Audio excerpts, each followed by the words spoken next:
personnages sont confinés. D'ailleurs, le 17 mars débute l'écriture d'Alex. 17 mars 2020. Notre écrivain est plongé dans cette atmosphère. Ah, enfin, c'est à moi. Salut les loulous. Moi, c'est Rapido.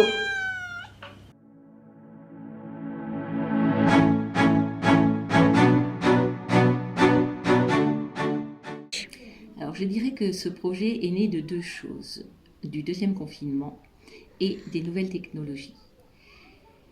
En septembre, nous avons pu reprendre une partie des activités à l'association. Le groupe des enfants et le groupe ado-adulte.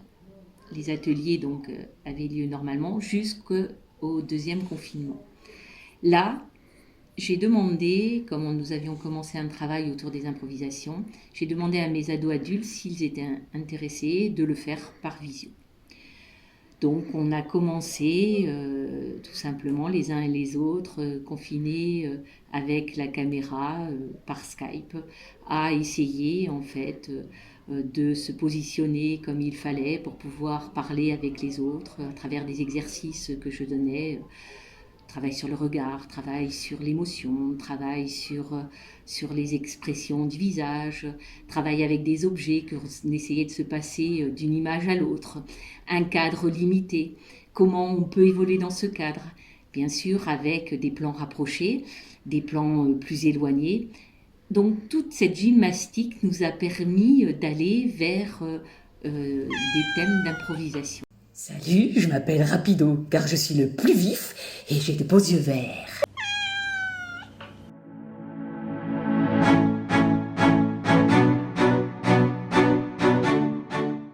Chacun des acteurs devait proposer aux autres un thème avec une contrainte.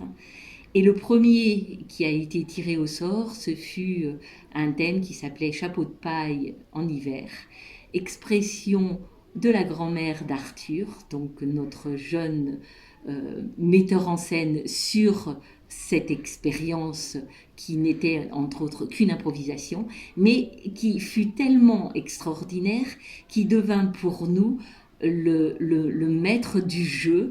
Et très vite est né donc le personnage d'une grand-mère, de deux petites filles, donc la grand-mère jouée par Pascal, les deux petites filles par Élodie et Chloé, et ensuite un personnage un peu plus insolite, un peu plus hors du commun, mais qui était quand même censé être un lien avec la grand-mère, une amitié. En fait, il y avait quelque chose qui était naissant, mais qui n'était pas encore développé.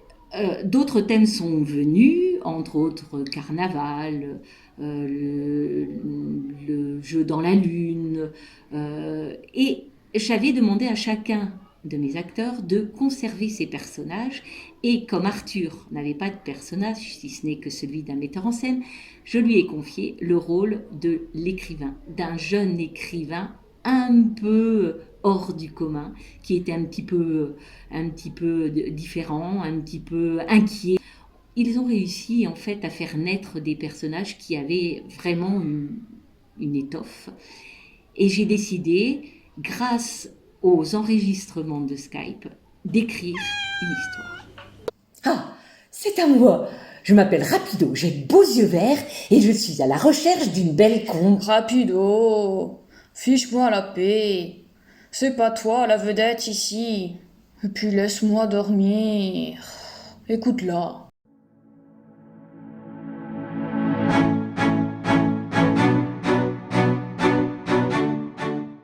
J'avais en face de moi des personnages qui étaient vivants. Ils avaient besoin d'éléments pour vivre. Donc j'ai écrit des scènes en conséquence. Et je suis un peu devenue cet auteur qui était parasité par ces personnages que je voyais à chaque fois tous les mercredis soirs et les vendredis.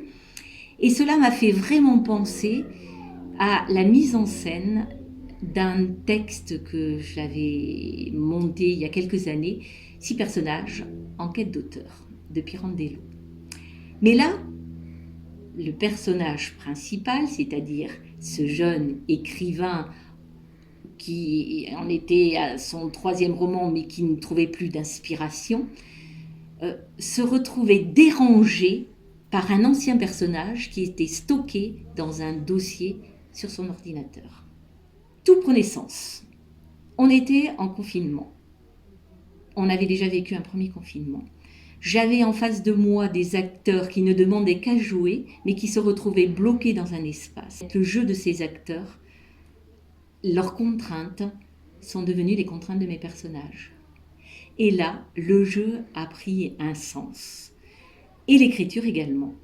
Et blablabla, et blablabla, et blablabla. Mais tais-toi donc. Pas moyen de dormir. Moi, je me casse. Ouais, j'ai mis ce truc, en fait, ce truc pour faire la vedette. Alors c'est quand mon tour Coupé, on l'a refait.